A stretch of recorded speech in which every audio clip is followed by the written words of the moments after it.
So hey everyone, a very warm welcome to my channel again. Previous video में मैंने आपको class 9 के syllabus के बारे में बताया था कि क्या क्या चेंजेस हुए हैं, कौन सी बुक आपको लेनी है इंग्लिश के लिए। तो अभी तक आपने वो वीडियो नहीं देखी है तो जाके पहले वो वीडियो देखिए, फिर इस वीडियो पे आइए। ठीक है। इस वीडियो में हम बात करेंगे कि हाउ कैन यू स्कोर 95% और मोर अबव इन योर एग्जाम। ठीक है। बताते सब हैं कि इतने नंबर आपको लाने चाहिए क्लास 9th में, क्लास 10th में, क्लास 11th में, क्लास 12th में, तभी आपको ये स्ट्रीम मिलेगी। I am not talking about the class 9th, I am talking about the whole classes, whole senior classes. For example class 9th, 10th, 11th and 12th।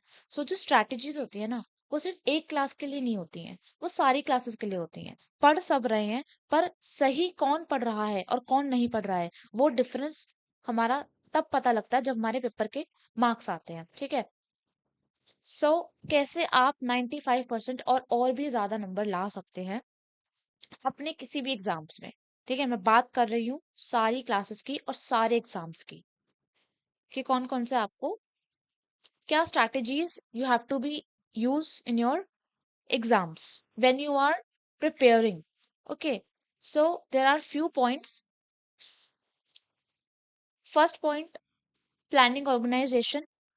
Second one, active learning techniques, effective note taking, mastering time management, memory and recall technique, the power of good night sleep, seek help when needed। से कुछ सारे points हैं जो कि ये बताएंगे कि आपको कौन कौन से टेक्निक्स, क्या क्या ऑर्गेनाइजेशन करने हैं किसी भी चीज को करने के लिए। ठीक है। Planning and organisation. Organise your study material. सबसे पहले तो आपको अपना स्टडी मटेरियल डिसाइड करना है। देखो, आपका स्टडी मटेरियल तो एनसीईआरटी है ही, बट बियॉन्ड द एनसीईआरटी कौन सा आपको स्टडी मटेरियल है जो आपको प्रेफर करना है अपनी पढ़ाई के लिए। ठीक है। Develop a study schedule. अपने स्टडी स्केड्यूल को डेवलप करके रखना है। ठीक है। एक टाइम टेबल बनाना है आपको। टाइम टेबल ये नहीं है कि बस आपने लिख दिया और हो गया। टाइम टेबल का मतलब है कि अच्छे से आपको फॉलो करना है। उसमें ना कुछ आपको मोटी मोटी बातें लिखनी है। मतलब कि कब आपको उठना है, कब आपको लिखना है। ठीक है। कब आपको आपका स्कूल होगा, कब आपका ट्यूशन होगा। ठीक है। सबसे पहले मेन बात होती है उठने की और आपके सोने की। ठीक है। आप उठोगे तो आपका पूरा दिन वो सिस्टम सिस्टम में रहेगा। ठीक है, जैसा आप चाहोगे। और अगर थोड़ा सा भी आपने इधर उधर कर दिया कि नहीं मैं लेट उठ जाता हूँ, हो जाता है, तो फिर आपका जो पूरा टाइम रूटीन होता है ना, डे रूटीन जो होता है, वो पूरा का पूरा आपका फेल हो जाता है। ठीक है। फिर आपकी कुछ भी मर्जी से नहीं हो पाता। जिस मर्जी से आप उठते हो और ये सोचते हो कि आज तो मैं बस कर ही दूंगा, ये सब नहीं हो पाता। ओके। सो थर्ड पॉइंट है हमारा, सेट रियलिस्टिक गोल्स।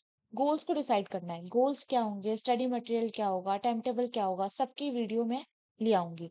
धीरे धीरे स्टेप बाय स्टेप चलेंगे। आज तो सिर्फ 2 अप्रैल ही हुआ है, सो अभी तो बस स्टार्टिंग है। पर विद इन अप्रैल आपको ये डिसाइड कर लेना है कि कैसे कैसे आपको अपना टाइम मैनेजमेंट करना है। Before decide your goals, you have to be just pro in your time management. Time आपसे आगे चलना चाहिए। टाइम आपसे आगे नहीं चलना चाहिए, आप टाइम से आगे चलना चाहिए। ठीक है। This is the most important thing. So effective note taking. अब नोट्स कैसे करने हैं आपको। Develop your own note taking. मतलब कुछ पढ़ रहे हो तो तुरंत के तुरंत नोट्स बनाने हैं। ये बात सही है आपकी कि अगर जहां से भी आप पढ़ रहे हो तो वो लोग आपको नोट्स प्रोवाइड कर देते हैं, पर ज्यादा अच्छा क्या होगा कि आप खुद के नोट्स बनाओ। क्योंकि जब आप नोट्स बनाते हो ना, आप उसमें एक दो पॉइंट एक्स्ट्रा और लिख लेते हो जो आपको पता नहीं होता। ठीक है। ना पता होने का एग्जाम्पल, जैसे एक टॉपिक चल रहा है। ठीक है। उस टॉपिक में उन टीचर ने आपको वो सारे पॉइंट्स बता दिए, और उस पॉइंट्स के अंदर से भी पॉइंट्स में उन्होंने कुछ बता दिया जो आपको नहीं पता था, और उन्होंने वो नोट्स में मेंशन नहीं करा। So it will quite simplier to you that कि आप खुद भी नोट बनाओगे ना तो आपको याद रहेगा कि हाँ मैंने ये चीज इट्स नोट्स में लिखी थी और मुझे याद है कि हाँ ये चीज मुझे नहीं पता थी। तो you will remember your whole life when you are making your own notes. Okay. Focus on key concepts, definitions and formulas. Notes बनाते वक्त की कॉन्सेप्ट्स को हाईलाइट करना है आपको, डेफिनेशंस को हाईलाइट करना है, फॉर्मूलाज को हाईलाइट करना है, ठीक है। जो मेन मेन बात होगी आपकी वो हाईलाइट्स करना है। Use visual like diagrams charts to enhance understanding. Diagrams बनाओ आप नोट्स बनाते हुए, ठीक है। ये बात मैं इंग्लिश की नहीं कर रही हूँ, मैं फिर भी बोल रही हूँ, इंग्लिश की बात नहीं हो रही है यहाँ पे, ठीक है। I am talking about the whole classes of all subjects. Strategies पढ़ने की एक ही होती है, सब्जेक्ट्स अलग अलग होते हैं, क्लासेस अलग अलग होती हैं, पढ़ना कैसे है वो सब स्ट्रैटेजीज एक ही होती हैं, ठीक है। डायग्राम्स बनाओ अपने नोट्स के अंदर, चार्ट्स बनाओ, इनहेंस अंडरस्टैंडिंग होगी, इससे आपकी अंडरस्टैंडिंग बढ़ेगी, ठीक है। डायग्राम्स बनाओ, चार्ट्स बनाओ, फ्लो चार्ट्स बनाओ, शीट्स बनाओ, तो आपकी अंडरस्टैंडिंग बढ़ेगी, okay. And the one and the most important things that you always have to be remember is that revision. Revision बहुत जरूरी है। ऐसा नहीं है कि आपने नोट्स बना दिए और रिवीजन आप कर नहीं रहे हो, ठीक है। रिवीजन के ऊपर भी मैं वीडियो लाऊंगी कि किस दिन आपको क्या करना है क्या नहीं करना है। Everything I have to be mentioned in my channel in your class 9th 10th 11th 12th, ठीक है। स्ट्रैटेजीज की बात कर रही हूँ मैं। क्लास 9 को सिर्फ और सिर्फ मैं इंग्लिश पढ़ाऊंगी और सोशल साइंस पढ़ाऊंगी, ओके। क्लास 10th को भी सेम ही रहेगा, I will teach English and social science. Then we jump to the mastering time management. How to manage your time, how can you manage your time. Minimise distractions. Distractions आपको कम रखनी है, बहुत simple है अगर आप सोचो तो, और बहुत मुश्किल भी है अगर आप डिस्ट्रैक्शन से दूर नहीं जाते हो तो। डिस्ट्रैक्शंस बहुत बड़ी प्रॉब्लम है आज के टाइम में, ठीक है। और इसको भी ओवरकम कैसे करना है, how to overcome your distractions while you are studying for your board exams or any type of any kinds of exam, इसके लिए भी मैं वीडियो बनाऊंगी, ठीक है। क्योंकि बहुत मुश्किल हो जाता है एक ही वीडियो में सब कुछ मेंशन करना, तो मैं अलग अलग वीडियो बनाऊंगी ताकि आपको सारे टॉपिक्स पे जो भी मैं समझाऊं थॉरली समझ में आ जाए कि क्या मैं समझा रही हूँ और ये क्यों आपके लिए जरूरी है। देखो अभी तो आपकी सिर्फ स्टार्टिंग है, April is just a starting month for class 9th and 10th as well, ठीक है। पर विद इन अप्रैल आप ये assumption लगा के बैठो कि अप्रैल के अंदर अंदर आपको सारा टाइम रूटीन अपना चेंज कर देना है, ठीक है। Everything has to be change according to you and according to your time table as well, okay. Utilise time management, बार बार वही बात कर रही हूँ, टाइम मैनेजमेंट को यूटिलाइज करो। टाइम है तो उसको वेस्ट मत जाने दो, ठीक है। Take breaks to avoid, just a second, take breaks to avoid burnout, okay. इस पे भी मैं अलग से वीडियो लाऊंगी कि कैसे आपको इस थर्ड वाले पॉइंट पे ध्यान रखना है, ठीक है। मेमोरी एंड रिकॉल टेक्निक्स, इसमें टोटली 4 मेथड है आपके, that how can you recall your memory while you are studying. Active learning techniques क्या होती हैं। Active learning goes beyond passive learning. देखो एक्टिव लर्निंग क्या होती है, एक्टिव लर्निंग का मतलब है आपने पढ़ा, सुना और उन चीजों को अप्लाई करा। लाइक आपने एक लेक्चर चल रहा है, आपने उस लेक्चर को सुना, पेन कॉपी साथ में लेके बैठे और उस लेक्चर में जो पढ़ाया जा रहा है आपने उसको नोट डाउन कर लिया, ठीक है। ये होता है हमारा एक्टिव, कि चीजों को आपने पढ़ा सुना और उनको अप्लाई करा, अपने ब्रेन में स्टोर कर लिया, ठीक है। कि हाँ मैंने ये चूज कर लिया है, एक्टिव लर्निंग, ओके। सो यहाँ पे अब हम आएंगे, होता है आपका पैसिव लर्निंग। पैसिव लर्निंग क्या होता है, पैसिव रीडिंग या पैसिव लर्निंग कुछ भी बोल लो। पैसिव रीडिंग क्या होता है, आपने लेक्चर चल रहा है यहाँ पे जैसे मैं पढ़ा रही हूँ और कोई बच्चे ऐसे सुन रहे होंगे, ठीक है। इसमें तो सबको सुनना ही है, मैं फॉर एग्जाम्पल बता रही हूँ।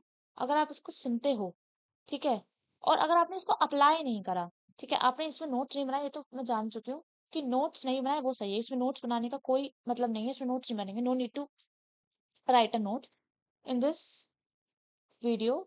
बट पैसिव रीडिंग में, ठीक है, आपने चीजों को पढ़ा सुना और दिमाग से बाहर निकाल दिया, ये होता है पैसिव लर्निंग। और पैसिव लर्निंग से कुछ नहीं होता guys, active learning is the best rather than passive learning. Active learning में आपको चीजों को अप्लाई करना होता है, चीजों को समझना होता है, ठीक है। और एक्टिव लर्निंग होती कैसे है, जो भी पढ़ रहा है ना भाई साहब उसके नोट्स बना लो बस, ठीक है। नोट्स बना लिए, नोट्स को 4-5 बार रिवाइज कर लिया हर एक संडे, ठीक है। हफ्ते में 3 दिन निकाल दिया अब आपने और उसको रिवाइज करते हुए चले गए। तो इससे आपका क्या होगा, लर्निंग इनहेंस होगी आपकी, इंप्रूव होने लगेगी। ठीक है, टॉपिक से बाहर जा रही हूँ मैं।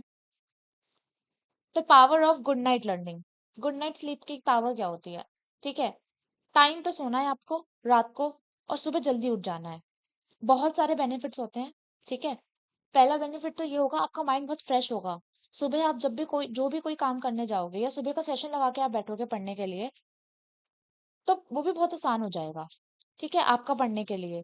कि हाँ, मैं रात को सोया और सुबह को अच्छे से पढ़ने अपना बैठ गया, और पूरा दिन भी आपका बहुत अच्छे से जाएगा। आप कोई कोचिंग ले रहे हो, ठीक है, स्कूल भी जा रहे हो, स्कूल में नींद आती है बच्चों को, टीचर पढ़ा रही होते, बच्चे सो रहे होते हैं, कि क्यों आती है, क्योंकि वो रात की नींद पूरी नहीं करते, इसलिए आती है।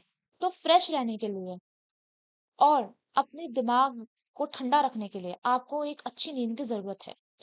7 to 8 आवर्स की स्लीप यू मस्ट नीड, ठीक है। अपने दिमाग में चीजों को स्टोर करने के लिए you have to be sleep on time. आपको टाइम पे सोना पड़ेगा। Seek help when needed. मदद लो अगर आपको जरूरत है तो। Don't hesitate to seek help from teachers, tutors और क्लासमेट्स।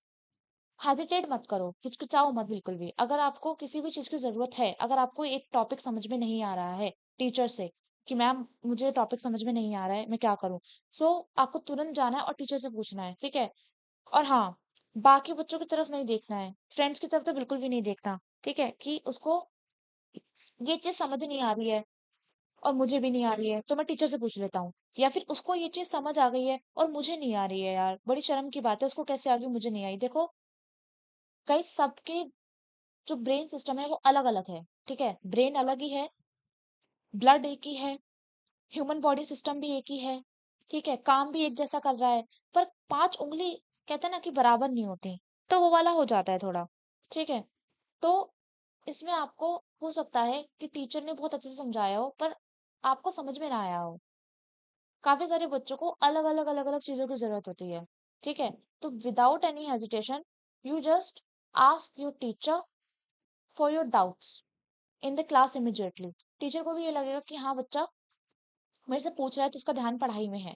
बहुत सारे बेनिफिट्स हो जाते हैं। और बेनिफिट्स को मारो गोली, आपको अपने लिए पढ़ना है, ठीक है। अपने लिए पढ़ना है आपको, और अगर कोई डाउट हो तो आपको टीचर से जाकर तुरंत पूछना है कि टीचर मेरे को ये डाउट है, ठीक है। और लास्ट पॉइंट है आपका, स्टे विद मी। मेरे साथ जुड़े रहो, लर्न करोगे, अचीव करोगे, एक्सेल करोगे। ये चैनल मैंने क्लास 9th और 10th दोनों के लिए बनाया है। इस चैनल में मैं आपको एसएसटी पढ़ाऊंगी और इंग्लिश पढ़ाऊंगी, ठीक है। 2 सब्जेक्ट्स मैं आपको पढ़ाऊंगी, क्लास 9th एंड 10th, और जो भी अपडेट होगी क्लास 10th के रिजल्ट के बारे में, वो भी मैं आपको बताऊंगी, ठीक है। Don't panic, class 10th result आपका कैसा भी आए, मेहनत आपने बहुत जमकर करी है, ठीक है, करी है, सॉरी। अब जैसा भी आएगा, ठीक है, ठीक है, just accepted. Don't get overload with your brain कि मेरा कैसा रिजल्ट आया, कैसा नहीं आया। जो होना था वो हो चुका है, कर ली आपने जितनी भी मेहनत। और हाँ, अगर जिसको सेकंड एग्जाम देना है, वो जल्द से जल्द जो भी फीस सबमिशन है आपका वो कर दो, जो भी प्रोसेस है वो कर दो, ठीक है। फिर क्या पता मौका मिले या ना मिले। और फिर से कहूंगी क्लास 10th को कि पैनिक नहीं होना है, जैसा रिजल्ट आएगा एक्सेप्ट कर लेना कि हाँ, हमने मेहनत करी थी या नहीं भी करी थी, कोई बात नहीं। अब जो आपने करा है वो तो आपको झेलना ही पड़ेगा ना। Stay informed with all the latest updates from our channel dedicated to class 9th and 10th. Join us as we strive for excellence together. Okay, I hope you liked my videos, and subscribe for more. Stay calm with your family. Take care. Goodbye.